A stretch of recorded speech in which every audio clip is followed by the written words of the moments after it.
शुरुआत तो वहीं से हुई। मेरा गांव किरखल छपरौली क्षेत्र का सबसे बड़ा गांव है। तो विलक्षण बहुत याददाश्त कमाल की थी और आदमी की परख उनकी कैसी अच्छी थी। पहली मुलाकात में समझ लेते थे कैसा आदमी है। विधानसभा में शपथ होती है, मेरे नाम के साथ में करीब 3-4 मिनट तक क्लैपिंग होता है सारे हाउस का, बिकॉज ऑफ छपरौली। मुझे कौन जानता था उस वक्त, नरेंद्र सिंह छपरौली। तो छपरौली का ऐसा जादू था लोगों के मन में। बिरादरी में मुस्लिम, यादव, ठाकुर, पिछड़े लोगों, गांव से संबंधित लोगों को, पिछड़े लोगों को उनका स्नेह, जिसके कंधे पे एक दफा हाथ धर दिया चौधरी साहब ने, वो भूला नहीं। और तख्त पर बैठकर तकिया लगा करके भाषण देते थे 2-3 घंटे से कम का उनका भाषण नहीं होता था। के बाद की तो मुझे सब बातें याद है। और 40 का चुनाव हुआ था।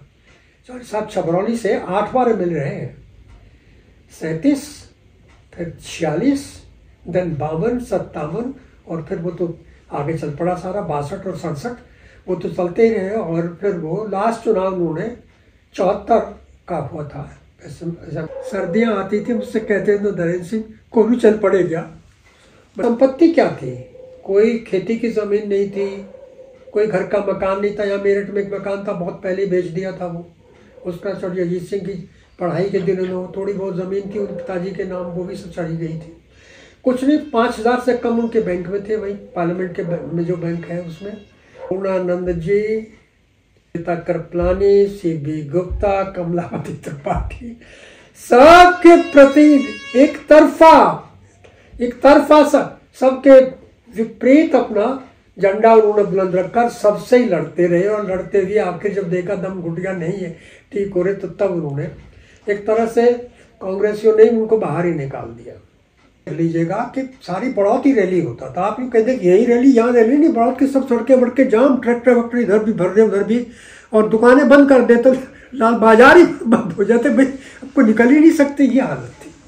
गुड़ काय को बांट रहे हो गए चौधरी साहब, इंदिरा गांधी हो गए हो गए, बंगाल का आदमी, बिहार का आदमी, आपका उड़ीसा तक के आदमी, इतने दूर के आदमी, और क्या नाम आपका ये वेस्टर्न यूपी, हरियाणा, पंजाब, ये सारे तो थे।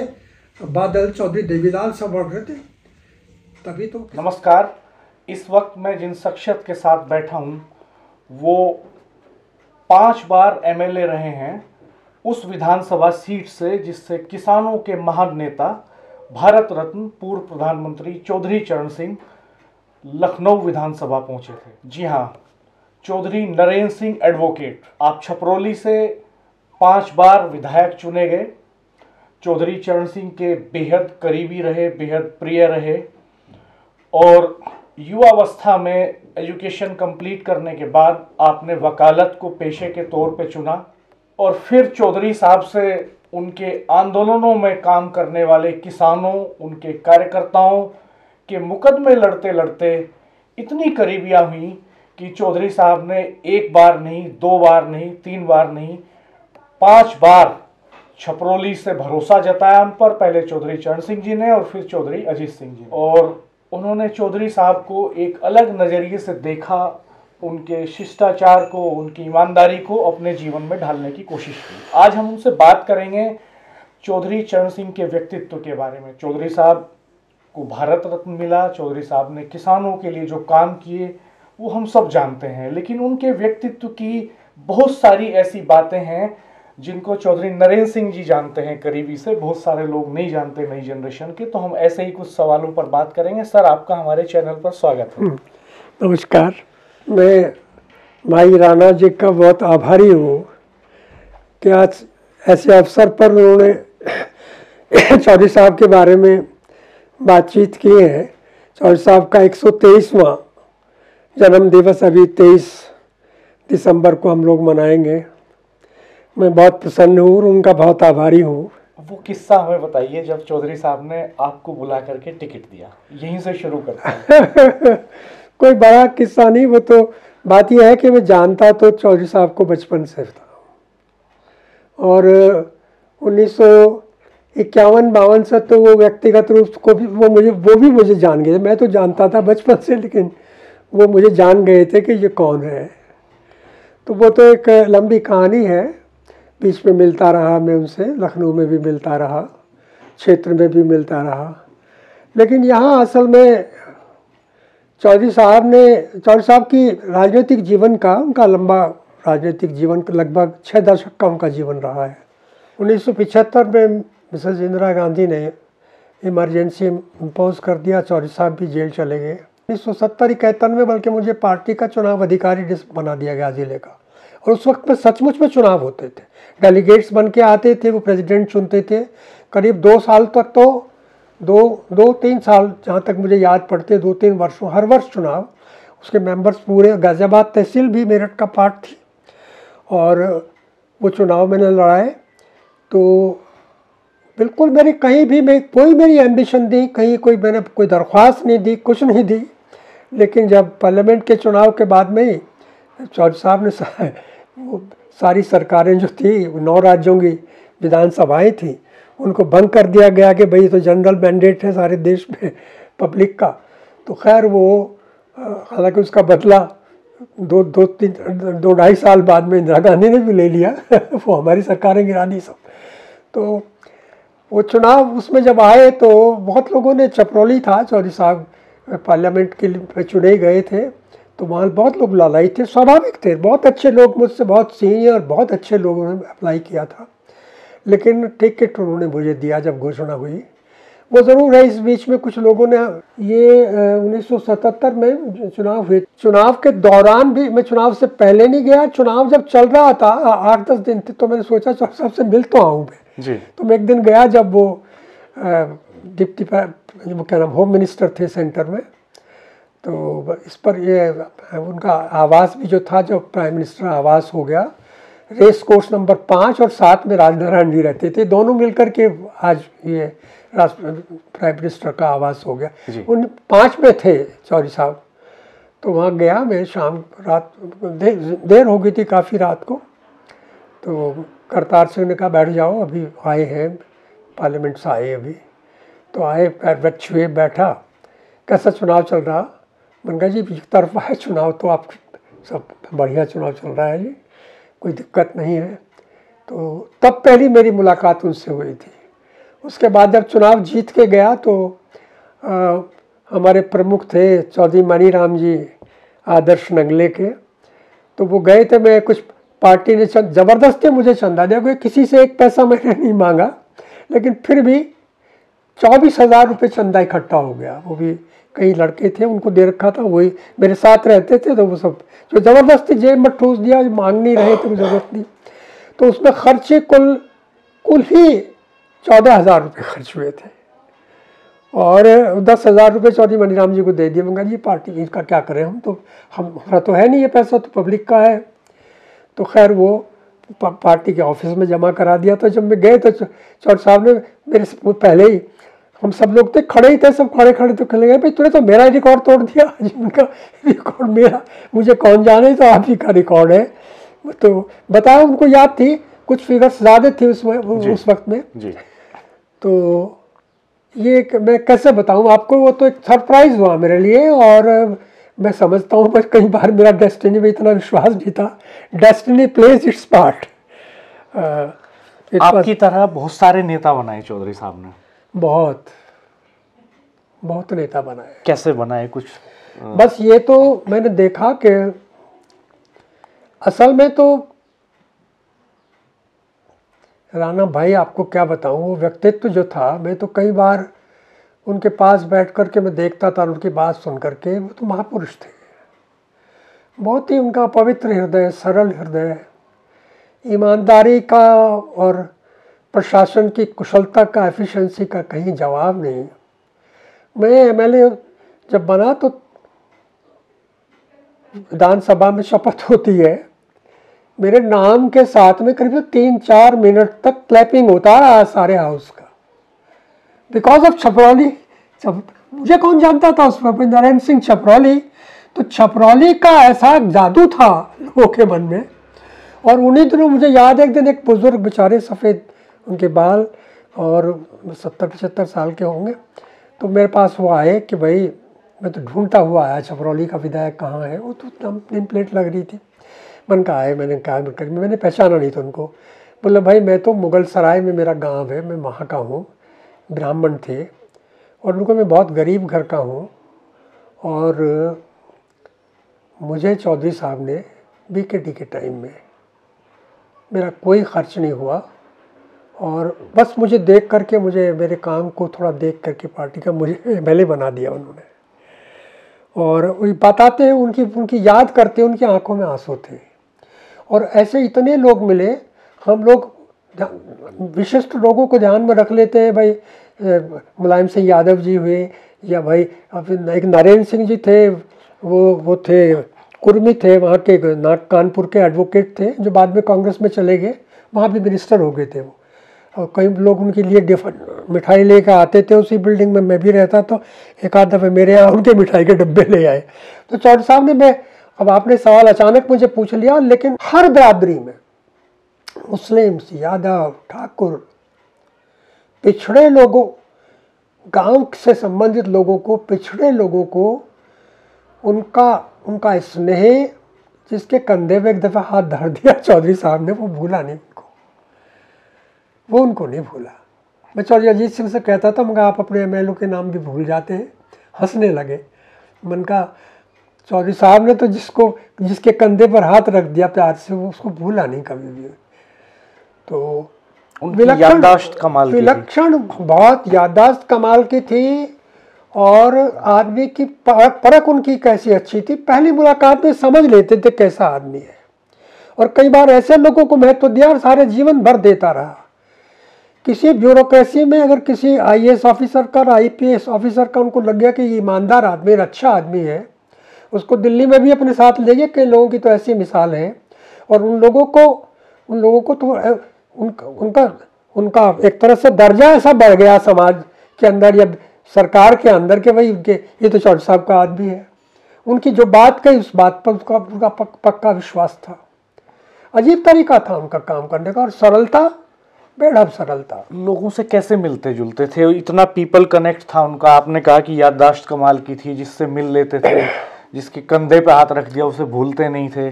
तो कैसे वो जो डायलॉग डिलीवरी है वो क्या रहती थी उनकी जब आते थे क्षेत्र में लोगों से? देखिए, बात यह है कि वो शुरुआत तो वहीं से हुई। मेरा गांव किरठल छपरौली क्षेत्र का सबसे बड़ा गांव है, बल्कि वो तो बागपत तहसील के सबसे बड़े गांव में से एक है। और सौभाग्य से एक रात वो एक गाड़ी से चुनाव लड़ाते थे। उसमें कभी कभी तो उनके साथ में चौधरी यादराम होते थे, एडवोकेट खेकड़े के। उनसे उम्र में बड़े ही थे, मैंने भी उनके दर्शन किए हैं। और कभी कभी पृथ्वीनाथ सेठ होते थे। और बाद में विष्णु शरण दुबले से उनका बहुत प्रेम था। बल्कि मैं ये कहूँगा कि उत्तर प्रदेश में सबसे आत्मीय संबंध की दृष्टि से, राजनीतिक दृष्टि से, विष्णु शरण दुबले से चौधरी साहब का बहुत स्नेह था। और उनको वो बड़ा भाई के रूप में मानते थे। और उनमें आपस में वो, मैं नाप नहीं पास में कितनी गहराई थी, बहुत वो था। उनकी बीमारी में छोटी सी कोठरी में यहाँ रहते थे। यहाँ भी उसको जब कभी मेरठ आए, मिनिस्टर हुए, मुख्यमंत्री कुछ भी हुए, वहाँ जरूर जाते थे दुबली जगह, उसी कोठरी पर। वहाँ भीड़ लग जाती, सड़क जाम हो जाती थी, गाड़ियाँ खड़ी करीब चौधरी साहब दुबली जी से मिलने जा रहे, वो उनके साथ होते थे। और होता था, मेरे घर में ठहरे थे तो एक आदमी नहीं, उनके जहाँ वो ठहरते थे 100-150 आदमियों का भोजन करना पड़ता था। वो उनके साथ आसपास के आदमी सब पैदल चलते थे, तो वो तो गाड़ी जब तब इससे पहले वहाँ जाएंगे, दौड़ के पहुँच जाते, वहीं पहुँच जाते कुछ तो। और बस ये समझ लो, वो एक गाड़ी घूमती थी, वो भी सारे गांव में नहीं जाती थी। और तख्त पर बैठकर तकिया लगा करके भाषण देते थे। 2-3 घंटे से कम का उनका भाषण नहीं होता था। पर एक बात मैंने देखी, उस समय जो बात समझ में नहीं आती, छोटी खेती, बड़ी खेती, 4 बेटे हैं तो 3 आदमी जो हैं वो नौकरी करें, कुछ काम करें, खेती में एक को ही रखो। वो पॉलिटिक्स की बात कम करते थे, उसमें 3.5 घंटे वो समाज की बात करते थे। हम कैसा व्यवहार करें, अपने माँ बाप से शिक्षा में, हम हर चीज़ पर कोई पहलू नहीं था। औरतें इकट्ठी, मेरे गांव में तो ये हालत, गीत गाती हुई चरण सिंह के नाम की औरतें आती थी। ये बात कब की बता रहा हूँ मैं आपको, 46 के बाद की, तो मुझे सब बातें याद है। और 40 का चुनाव हुआ था। 40 छपरौली से 8 बार MLA रहे हैं, 37, फिर 46, देन 52, 57, और फिर वो तो आगे चल पड़ा सारा 62 और 67, वो तो चलते ही रहे। और फिर वो लास्ट चुनाव उन्होंने 74 का हुआ था असेंबली का, वो 1 साल शायद बढ़ा दिए थे इंदिरा गांधी जी ने। तो उसके बाद तो 71 में तो पार्लियामेंट का चुनाव लड़ा था उन्होंने, 67, फिर 2 साल बाद में 69 में फिर दूसरी चुनाव हुआ, और उसके बाद में तो फिर 74 का हुआ, राइट, 74 का उनका ये लास्ट चुनाव था। 8 चुनाव इस तरह से वहाँ के हुए हैं।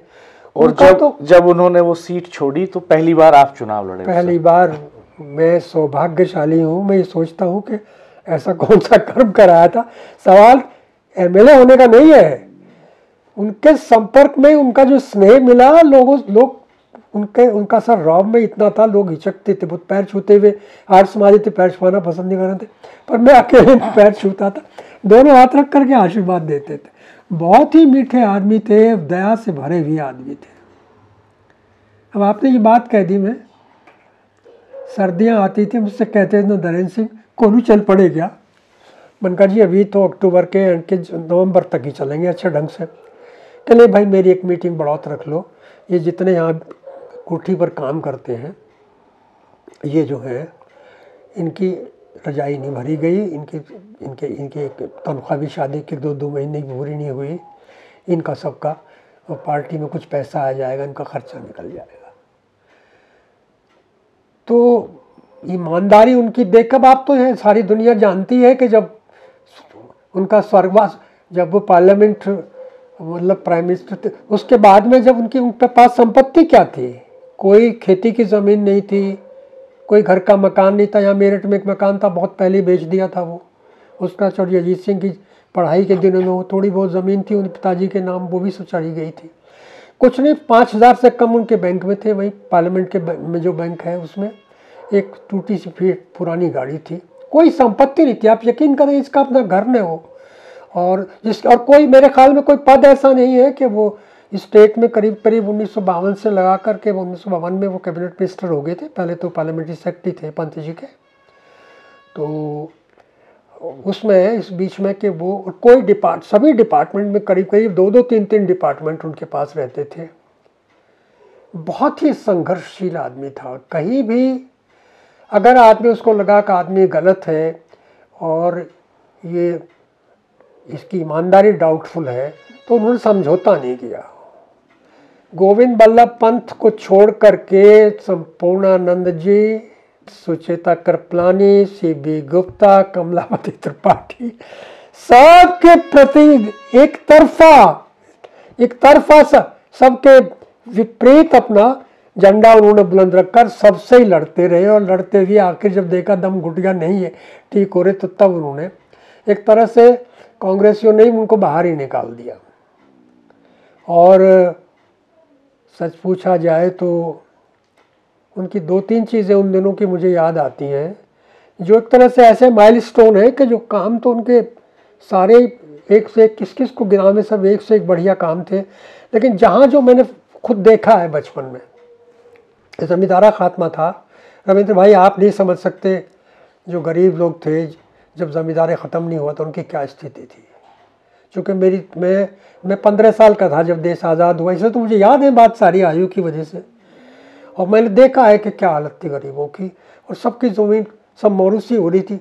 हम खुद गाँव में बहुत अच्छे ज़मींदार थे, 2 रुपया सैकड़ा लगान नहीं दे पाते थे, वो बेदखल हो जाते थे, बिना पहली तारीख में कर देते थे।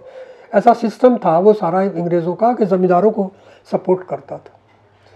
और सब्ज़ी तो किसे मिलती होगी, मैं तो अपने गांव की बात बता रहा हूँ कि किसान उखड़ू बैठ जाते जा कर के, कुछ पटवारी भी आ गया और कोई सिपाही भी आ गया, उनका स्वाभिमान भी बिल्कुल समाप्त हो रहा था। और बहुत ही ख़राब दिन थे। उस ऐसे चेहरे लोगों के खिले सारे प्रदेश में। चकबंदी 1952 में लागू की और सब विरोध कर रहे थे, सारे तो जमींदार थे, सब जमींदार लोग थे, सब उसका विरोध कर रहे थे, सिर्फ पंत जी उनका साथ दे रहे थे। और उसकी बदौलत उन्होंने उसमें सफलता पाई, किसी को परsuade हुआ, किसी को समझाया उन्होंने। काम तो इससे 1937 से लग रहे थे इस काम पर, ऐसा नहीं कि वो एक दिन की चीज़ है। सारा ड्राफ्टिंग वगैरह इनका, सारी काम, सब मेहनत इनका काम था। लेकिन पंत जी इनकी पीठ पर थे, पंत जी का 100% सपोर्ट था। उनके पार्लियामेंट्री सेक्रेटरी भी रहे हैं, तो पार्लियामेंट्री सेक्रेटरी एक तरह स्टेट मिनिस्टर का लेवल था उनका, वो वैसी सेक्रेटरी वैसे नहीं था। तो वो समय जो है, एक तो ये काम, उसके साथ ही लगातार ये वो दशक जो है 50 का, उसमें देखिएगा कि ये आपका जमींदारी एबोल्यूशन एंड ये क्या नाम, लैंड रिफॉर्म्स एक्ट, ये तो था ही, फिर बड़ा वो था। फिर consolidation of holdings, ceiling act, पटवारियों ने लूट कर धर दिया था सारे। पटवारी तो कलेक्टर से बड़ा अफसर था, बहुत रौब था पटवारी का, जिसकी जमीन इधर से उधर कर दी, उधर से इधर कर दी, बर्बाद कर दिए लोगों ने, जिससे नाराज हो गए पटवारी। मुझे याद है मेरे पिताजी 4 बीघे जमीन, तो कहते भाई इसका गाय रखे, शर्मा जी थे पटवारी, 4 बीघे जमीन हर साल उनकी, हमारे जमीन अच्छी थी, भाई पटवारी जी आपकी 4 बीघे जमीन आपकी, कुछ वाली उसमें, ये हालत थी। पटवारी जब ऐंठ देखी, पता नहीं किस बात पे, कि वो हमारी वो नहीं किया, वो नहीं किया, वो इस्तीफे दे दिए, सबके इस्तीफे मंजूर कर लिए। ये बात जवाहरलाल नेहरू प्राइम मिनिस्टर तक गई थी, माने ही नहीं। ये पुराने लोग ये बताते हैं, किसान, कि जब चौधरी साहब के पास जाते थे तो वो डांटते बहुत थे। हाँ, खूब डांटते, और कहते थे यहाँ क्यों चले आए, हर काम के लिए बिल्कुल बुरी तरह से। बागपत के किसान ने मुझे बताया, अब तो वो नहीं है, उनकी उम्र उस वक्त 85 साल से ज़्यादा थी, जब वो एक किस्सा मुझे बता रहे थे कि एक ट्यूबवेल उनके गांव में लगना था, और किसी वजह से वो ट्यूबवेल उनके गांव से शिफ्ट हो गया। बाद में ये आ गया कि साहब अब नहीं लगेगा। तो गांव के लोगों ने चंदा किया और उनसे कहा, उनको चौधरी साहब जानते थे, तो उनसे कहा कि भाई ये किराया जो खर्च होगा, ये पैसे लो। चंदा इकट्ठा करके उन्हें दिया। चंदे के पैसे से वो ट्रेन में लखनऊ गए, और चौधरी साहब ने देखते ही उनको डांट के भगा दिया, कहा कि हर काम के लिए यहीं चले आते हो, ट्यूबवेल भी मैं ही लगवाऊंगा अब। और वो वापस चले आए निराश होके, और वो बड़े दुखी थे कि गांव में जाके क्या जवाब दूंगा, चंदे के पैसे से हम यहाँ पे आए हैं, और सामान उठ के जाना शुरू हो गया होगा बिल्कुल वहां से। लेकिन वो गांव में जब पहुंचे तो लोग मिठाई लेके आ गए उनके सामने, कहा कि भाई काम हो गया, आपने तो कमाल कर दिया।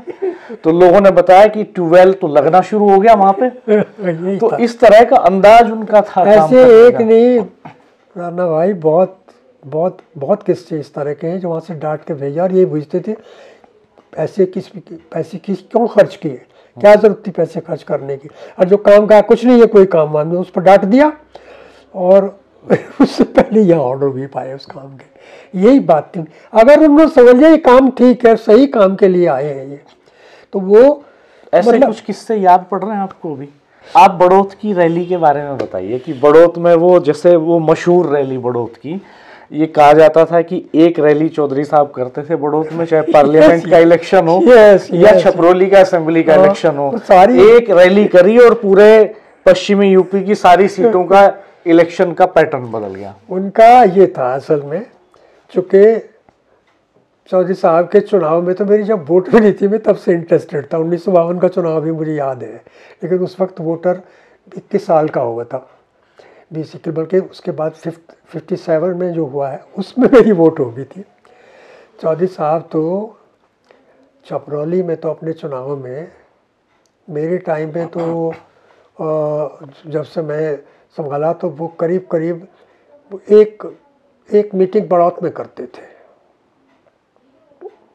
जैन कॉलेज का सी फील्ड, उसकी 1.5-2 लाख की वो है कैपेसिटी, आसपास के मकान छत वत भर जाती। कुछ रैलीज तो ऐसी है जिसमें मैं एमएलए भी हो गया था उस वक्त में, कि जो मैंने कंडक्ट की है। तो ये देख लीजिएगा कि सारी बड़ौत ही रैली होता था। आप यूँ कहते कि यही रैली, यहाँ रैली नहीं, बड़ौत की सब सड़कें वड़कें जाम, ट्रैक्टर वक्टर इधर भी भर रहे उधर भी, और दुकानें बंद कर देते, लाल बाजार ही बंद हो जाते, भाई आपको निकल ही नहीं सकते, ये हालत थी। इतनी भीड़ होती थी, मैंने देखा कि सब मंच पर कई लीडर आए हुए थे बाहर के, वो बैठे थे, कहने लगे ये भाई मंच टूट जाएगा, बिल्कुल हिलने लगा वो, उस पर तख्तों वख्तों पर बना देते।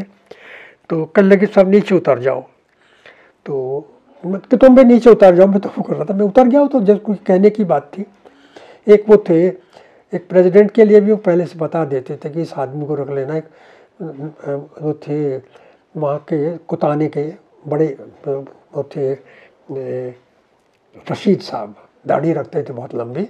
ये रशीद पड़ौत वाले एमएलसी ने जी। रशीद साहब थे, बहुत बुजुर्ग आदमी थे, बहुत अच्छे आदमी थे। तो कहने लगे भाई उनको प्रिजाइड पे मेरी बात हो जाती है, उनसे पढ़ाई, बस उनको तो रखा। उनको बोला आप तो प्रेसिडेंट आप बैठे। तो फिर कुछ और बुलवाना पड़ता था कोई चीज़ में बोलने के लिए, वो थे। बल्कि वहाँ बहुत ज़बरदस्त भीड़। अगले दिन उछाव थे वहाँ जेएनयू के। तो मैंने एक स्लिप दे दी, मैंने कहा जी उछाव है, कुछ 2 शब्द इनको कुछ कह दीजिएगा। लेकर जेब में रख लिया। मैं देखा कब मीटिंग ख़त्म ही होने वाली है, वो 5 बजे बिल्कुल। वो भी उस दिन आते थे, अगले दिन जब बंद हो जाता है ना, बीच का गैप मिलता है एक दिन पहले का, तो ख़त्म होने वाला था। तो मैं फिर 5 मिनट पर फिर गया वो। लेकिन भाई कल भाई उछा है, ये बहुत बड़ा जेएनयू का त्यौहार है और भाई हमारे बड़ौत के हैं। हालांकि आप राय तो मुझे देते नहीं राय नहीं देते थे, यानी उनकी सरलता और उनकी बात, उस पर हंसे भी छूटे। वोट तो आप देते नहीं हो भाई, लेकिन मेरी शुभकामनाएं तो रहेंगी आपके साथ में, मेरे वोटर हो आप। तो ये उनकी वो होती थी। मेरे चुनाव में तो कोई सवाल ही नहीं उनके आने का। चुनाव के दिन निकलते थे वो सारी, उसमें 4-5 कॉन्स्टिट्यूंसी में मेन रोड को निकले चले जाते थे। लेकिन उसका भी कितना बड़ा लाभ होता मैं आपको बता नहीं सकता। और मेन रोड पर कुछ जाते थे और लोग जो हैं छबरौली के लोगों ने तो उनको नेता ही नहीं माना, अपना पूज्य माना। उनकी निष्ठा और श्रद्धा उनमें बहुत ही गजब की थी। चौधरी साहब मीडिया से क्यों नाराज रहते थे उस वक्त? वो तो एक मीडिया से, मैं अंग्रेजी का अखबार पढ़ता रहा, अंग्रेजी मेरा सब्जेक्ट भी रहा। उन दिनों ये आपका इंडियन एक्सप्रेस बहुत चलता था, मेरठ में भी उन दिनों था। इंडियन एक्सप्रेस ने हमेशा चरण सिंह द जाट लीडर चौधरी चरण सिंह, जाट ज़रूर जोड़ते थे। और इसलिए भाषण में कहा करते थे कि मैं आज तक कभी जाट सभा की मीटिंग में नहीं गया, जाट सभा का सदस्य नहीं बना। पंडित नेहरू जो है हर साल ब्राह्मण सभा में श्रीनगर जाते हैं कश्मीर, उसमें पार्टिसिपेट करते हैं और उनको कोई नहीं कहता कि ये ब्राह्मण लीडर है, मुझे ही कहते हैं कि जाट लीडर है। और ये प्रेस वाले जिस दिन समझ लेना कि जिस दिन मेरी तारीफ करें समझ लीजिए चरण सिंह जी में कुछ खोट आ गया, बोलते थे सब खोट आ गया कुछ। तो ये तो उनके आम भाषण की बात थी। और ये भी कहते थे कि मेरा बेटा जो है वो किसान का बेटा नहीं है, वो राजनीति, वो तो मिनिस्टर का बेटा है। और वो तो देखिए उनको चौधरी साहब उस वक्त तो मतलब ये है, उनको कौमा में चले गए तो उनको तो पता नहीं, उस वक्त उनको वो राज्यसभा में भेजा था चौधरी अजीत सिंह जी को। लेकिन उन्होंने अपने टाइम में उनको कोई लिफ्ट नहीं दिया बिल्कुल। और स्वप्न में भी नहीं मैं कह रहा हूँ चौधरी अजीत सिंह से मेरी बात होगी, उनके लिए भी सरप्राइज हुआ ना एकदम। तो ये ऐसी बात आ गई, वो उनको हालांकि अमेरिका भी लेके गए थे, वहाँ पे उनका चिकित्सा कराई उन्होंने बड़ी। लेकिन वो तो करीब उसके बाद में फिर बोले नहीं, फिर होश में नहीं आए, थोड़ा बहुत वो हुआ होगा। वो किस्सा बताइए जब प्रधानमंत्री बने चौधरी साहब और किसानों ने जाके गुड़ बांटा दिल्ली में। यस, गुड़ बांटा था तो उसमें क्या नाम कनाट प्लेस पे, वो तो आपने उनके पवार साहब हमारे सुनाते हैं अपनी कविताओं में। तो कहते कि भाई अरे क्या हो गया, गुड़ काहे को बांट रहे हो चौधरी साहब इंदिरा गांधी हो गए। हरिओम पवार ने उस पर कविता बकायदा, वो तो उन्होंने कहा कि भाई किसी ने पूछा गुड़ क्यों बांट रहे हो, तो बोले आज हमारा चौधरी इंदिरा गांधी हो गया। हाँ लेकिन साहब मैं वो रैली भी, मुझे रविंदर वो रैली भी याद है जो 1978 की हुई है। और मैं शुरू होने से पहले वो नरेंद्र सिंह जो जिनका मैंने नाम लिया कानपुर के थे कुर्मी, बहुत अच्छे आदमी थे, मेरे मित्र थे वो बाद में वो और जगबीर सिंह जी अब ये कांग्रेस में चले गए थे, असल में मिनिस्टर हो गए। वो ऐसा बताते हैं कि जितनी भीड़ उस रैली में जुटी उतनी भीड़ आज तक कोई जुटा नहीं पाया। भीड़ उतनी वही नहीं थी, वो यही तो मैं भी कह रहा हूँ आपसे। अब आप ये देख लो कि वो भीड़ तो वहाँ हो रही थी जहाँ नॉर्थ और साउथ ब्लॉक है ना, वो जो चौराहा है जी, उसके एक साइड में कॉर्नर पर थी यही पट्टी नहीं सारी के भाई वो आगे तक वहाँ तक चली गई जहाँ तक वो मसाल जलती है शहीद का वो है, सारे आसपास के 2-2, 3-3 किलोमीटर तक दिल्ली सारी रैली थी, आ ही नहीं पाए लोग। तो रैली भी खत्म हुई, कुछ लोग तब जब आप ताज्जुब करोगे, बंगाल का आदमी, बिहार का आदमी, आपका उड़ीसा तक के आदमी, इतने दूर के आदमी, और क्या नाम आपका ये वेस्टर्न यूपी, हरियाणा, पंजाब, अभी सारे तो थे। बादल, चौधरी देवीलाल सब बढ़ रहे थे।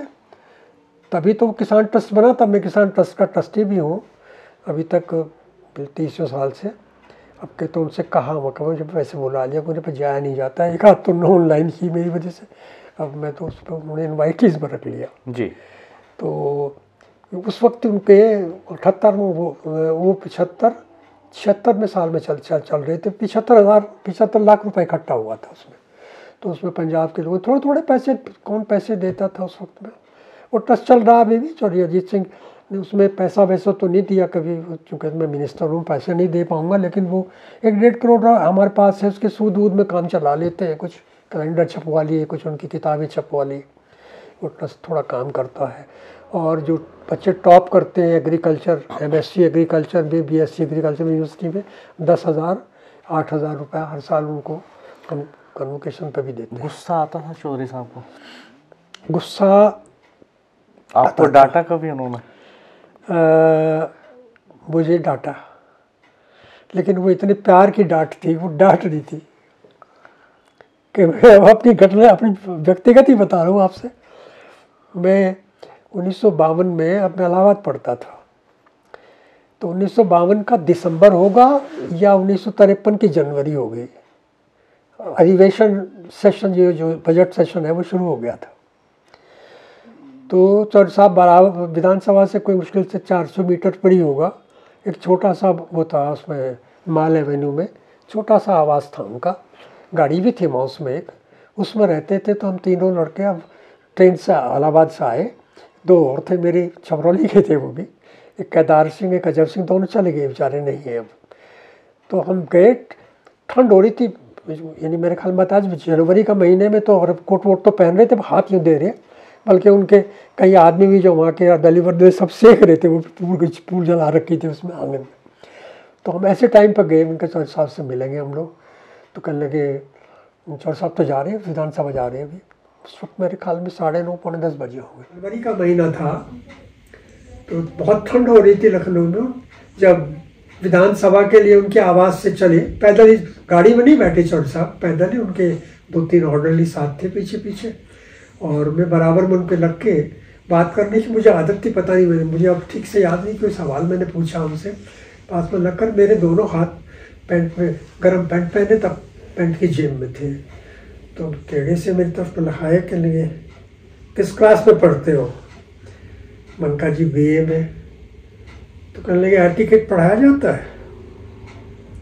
इससे पहले कि मैं बताऊँ, असली बात यह है कि उस वक्त मेरठ कॉलेज से इंटर करके गया था, एटिकेट के मीनिंग मैं भी नहीं जानता था।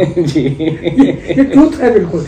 लेकिन खैर मैं जाता हूँ उससे पहले ही क्या लगे, देखो पॉकेट में हाथ डाल के बात करने की कोशिश है। डांट भी थी, लेकिन डांट में उसके पीछे एक स्नेह भी था। और फिर वहाँ तक गए, और वहाँ एक चीज़ जो मैंने देखी, रविंद्र भाई, वो मैं उसको कभी भूल नहीं सकता। ये 1952 की बात मैं आपको बता रहा हूँ, 52 की नहीं, 52 की 53, जनवरी का 53 हो गया। 52-53 में तभी ये कैबिनेट मिनिस्टर बने थे जी। और रेवेन्यू था इनके बाद, तभी तो चकबंदी एक्ट लागू हुआ था।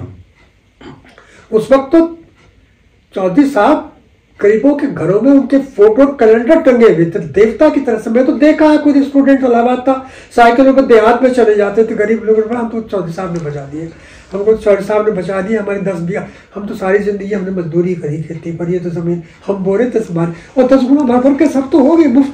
10 गुना था कितना, रेंट भी, लंदन में तो आदमी कुछ नहीं, उस वक्त तो बिल्कुल कुछ भी नहीं था, लेकिन लोगों के पास तो पैसा ही नहीं था। तो वो चौधरी साहब का मैं समझता हूँ कि सबसे बहुत ही उनका कद जो था, सामाजिक दृष्टि से मैं कह रहा हूँ, राजनीति को छोड़िएगा, वो गजब का था। तो मैं देखा विधानसभा के पीछे, आप देखो बैक में, आगे की बात छोड़ दीजिएगा, जो विधानसभा रोड है सामने की, पीछे उसमें 1, 2, 3 गेट पीछे है। तो जो पहला गेट है उससे उसमें आमतौर से VIP जाते हैं, दूसरे में भी वीआईपी, उसमें एमएलए और तमाम ब्यूरोक्रेसी के लोग, जो सेक्रेटरी वो सब लोग जाते हैं। और इधर से जब चौधरी साहब गए तो मैंने देखा, चाहे चपरासी हो, चाहे एमएलए हो, चाहे कोई मिनिस्टर हो, यानी उनके रूम तक ऊपर तो गया, हटते चले गए बिल्कुल ऐसे साइड में। एक भी आदमी बात कर रहे तो बात बंद हो और साइड में हो गए। जैसे भाई ने कितनी इतना रास्ता चाहिए ऊपर तक। लिफ्ट में फर्स्ट फ्लोर पर, उसी पर विधानसभा है और उसी पर वही उनका, तो गैलरी में आगे जाकर के उनका काफ़ी बड़ा रूम था, वो उनका वो चैम्बर था। तो वहाँ तक भी गैलरी में देखा कि वहाँ तो बिल्कुल सारे, मतलब बाहर तो और कोई आते नहीं, तो सेक्रेटरीज है या एमएलए है, वो तो चारों तरफ की गैलरी है। उस गैलरी सब के यूँ सबके हाथ, मैं देखा क्या गजब का उनका वो है। और वहाँ अंदर गया तो उनकी तो कोई बात ही नहीं। वो तो जब मैं उनके वो बैठे थे वहाँ से, पता नहीं शर्मा जी थे, वो भी बहुत उनके, उन्होंने तो जो आदमी रख लिया उसको भी नहीं हटाते थे। वो नाम बोले, तिलक राम शर्मा, बहुत प्रिय उनके वो थे। वो तो थे सरकारी आदमी, तनख्वाह मिलती थी उनको। तो उनको उनसे कहा कि वो, मैंने कहा हमें पास, हम तो असेंबली देखेंगे, पास हमारे बनवा दीजिए। कहले बैठो पास बन जाएंगे, नाम बता दो। अपने वो नाम बनाए, पता किसी को बटन दबाया, वो 15 मिनट में बनवा के लिया। बहुत लाइन लगी रहती, थोड़ा घंटों में तो पास बने थे, नीचे पास बन गए। और फिर अंदर कितना मज़ा आया देखिए। अब वो दृश्य जो है वो भी सबको नसीब नहीं होता।